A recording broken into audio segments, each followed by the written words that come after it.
ना नरमिले ना मुंड नुआइले पालटा नाली आखि देखाई दीदी।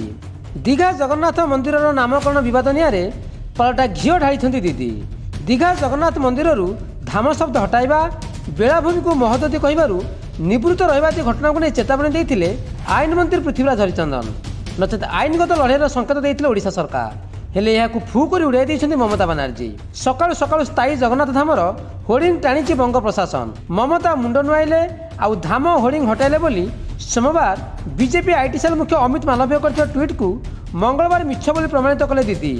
यह ओडिशार सबु संकट रे पश्चिमबंग बंधु भाव छिड़ा हो आसुवा बेले जगन्नाथ मंदिर नामकरण को नहीं ओडिशा कहीं तो असूया असहिष्णु बोली पचार दीदी। कहीं ओडिशा रे बंगाली को टार्गेट कर बढ़ी बनर्जी। ममता को नाली आखि पुरी रे काम देवनी बोली कड़ा काउंटर कर उपमुख्यमंत्री प्रभाती परिड़ा। बारंबार जगन्नाथ संस्कृति पर ममता को अशोभनीय आचरण ग्रहणीय नुहे।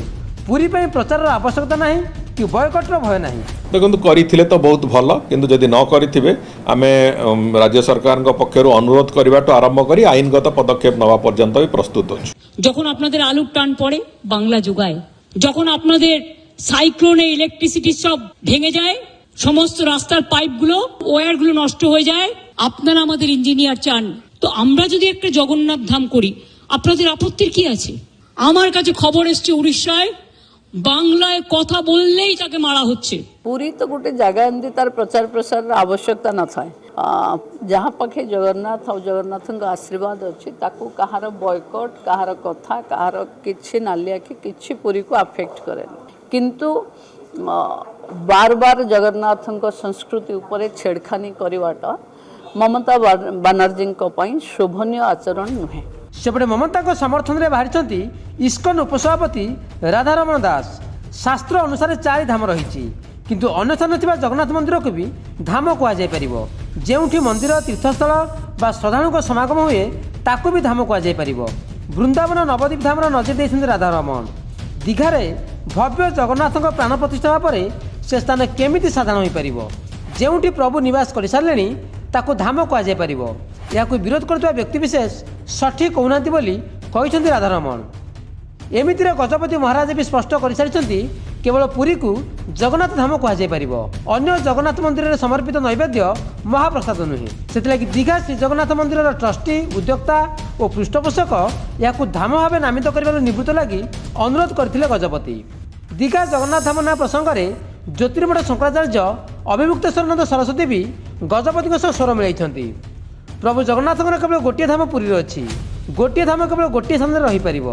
सेपटे दीघारे जगन्नाथ धाम विवाद नहीं प्रधानमंत्री हस्तक्षेप लड़ी चिठी लिखिं बालुका शिल्पी सुदर्शन पट्टनायक। दीघा को जगन्नाथ धाम कहवा धार्मिक मनोभाव को आघात देइछि। अरे जहाँ पर भगवान निवास कर रहे हैं वही तो धाम है। ये अत्यंत दुखद है कि कुछ लोग जगन्नाथ धाम नाम को लेकर अननेसेसरी कंट्रोवर्सी कर रहे हैं।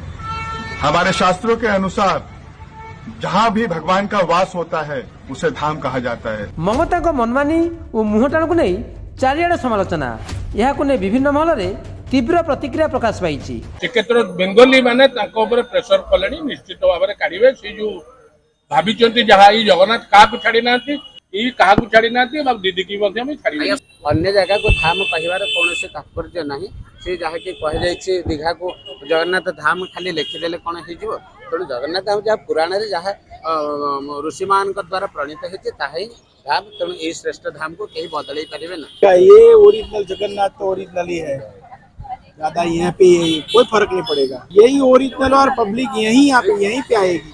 सबकी आस्था यहीं पे जुड़ी है, कोई करने से वहाँ आस्था जुड़ नहीं जाती। भगवान जायगा तो भगवान तो विभेद है ना, तो जेहेतु মানে জগন্নাথ ধাম এটা জগন্নাথেরই মন্দির তাই হয়তো সেই পরিপ্রেক্ষিতে জগন্নাথ ধাম কথাটা এখানে লেখা হয়েছে। 4 ধাম আছে ঠিক আছে কিন্তু পঞ্চম ধাম হবে না সেটাও কোথায় ব্যাখ্যা আছে? নিশ্চয়ই আমাদের মুখ্যমন্ত্রী মাননীয় মমতা ব্যানার্জি ধাম কথাটা উল্লেখ করেছেন মনে হয়, তাহলে অতীতের ইতিহাস ঘেটে কিছু একটা পেয়েছেন তা বলেই হয়তো তিনি ধাম কথাটা নিয়ে এসেছেন। ধাম বিবাদକୁ কেন্দ্ର କରି ମୋହନ ମମତା ସରକାର ଭିତରେ ମୁହାଁମୁହିଁ ସ୍ଥିତି ସୃଷ୍ଟି ହେଲାଣି। ଆଗକୁ ଏହା କି ମୋଡ଼ ନେବ ତା ଉପରେ ନଜର। ଜଳେଶ୍ୱରରୁ ସୌରଭ ରାଉତ, ପୁରୀରୁ ପ୍ରୀତିଶ ମହାନ୍ତି, ଭୁବନେଶ୍ୱରରୁ ପ୍ରଦୀପ ନାୟକଙ୍କ ରିପୋର୍ଟ, ନକ୍ଷତ୍ର ନ୍ୟୁଜ୍।